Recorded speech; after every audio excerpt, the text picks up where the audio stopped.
दुर्गा नदी के किनारे बसा एक गांव फूलपुर।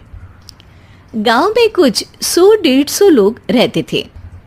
अंजलि, जो कि पास ही के जिले में रहती थी और 12वीं पास कर चुकी थी, उसके पिताजी ने बेटी को जल्दी विदा करने के लिए उसकी शादी फूलपुर गांव के मुकेश से करवा दी थी।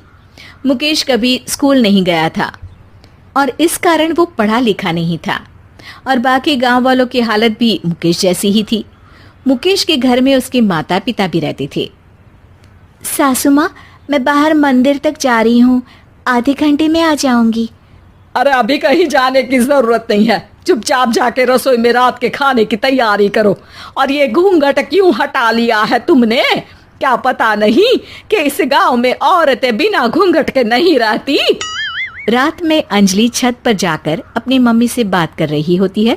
तभी गांव की 3-4 औरतें उसे देख लेती है और दरवाजे पर आकर उसकी सास से शिकायत करने लगती है। और क्या हुआ? अरे छत पे तो देखो, आपकी बहू मटक मटक के किसी से फोन पर बात कर रही है। दिन भर फोन पे लगी रहती है।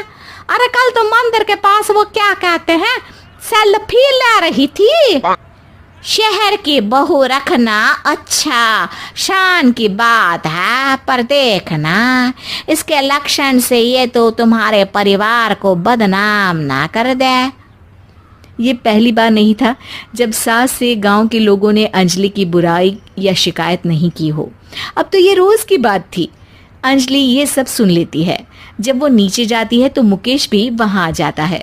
सास कहती है, बेटा, लोग घर आकर शिकायत करने लगे हैं बहू के कामों की। देख लो, पति हो, संयम से रखो इसे। माँ जी, मैं तो अपनी माँ से बात कर रही थी क्योंकि यहाँ कोई बात करने लायक ही नहीं है और अब मैं माँ के पास ही रहूँगी। वहाँ क्या रहना, वहाँ बाहर के लोग तो ठीक है पर घर के लोग भी इज्जत ना दे सके।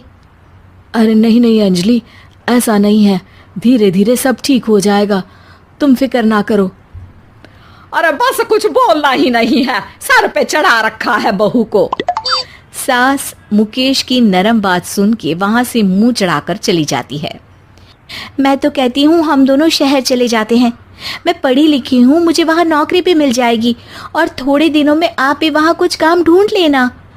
अरे नहीं नहीं अंजलि, हम यहाँ ना गांव का खेत, माँ पिताजी को छोड़कर शहर नहीं जा सकते।